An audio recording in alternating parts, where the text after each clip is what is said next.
ابھی ابھی معلوم ہوا ہے کہ بااختیار خواتین خود مختار معاشرہ کے فکر و فلسفے کے تحت سی ٹی او لاہور نے ٹریفک پولیس کے ڈرائیونگ سکول سے اسکوٹی کی تربیت حاصل کرنے والی خواتین میں ہیلمٹ تقسیم کیے۔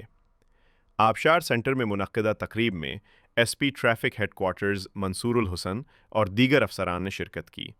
سی T O Lahore doctor Athar Waheed کا کہنا تھا کہ اب تک آبشار سینٹر میں 6,000 سے زائد خواتین کو گاڑی اور اسکوٹی کی تربیت فراہم کی جا چکی ہے۔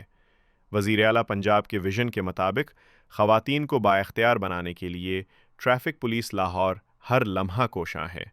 انہوں نے کہا کہ سٹی ٹریفک پولیس لاہور کے ڈرائیونگ سکولوں میں تربیت آنے والے اسٹوڈنٹس کو سیمولیٹر اور جدید خطوط پر تربیت دی جا رہی ہے۔ ٹریفک پولیس لاہور کے 11 ڈرائیونگ سکول سے اب تک ہزاروں کی تعداد میں طلباء تربیت حاصل کر چکے ہیں۔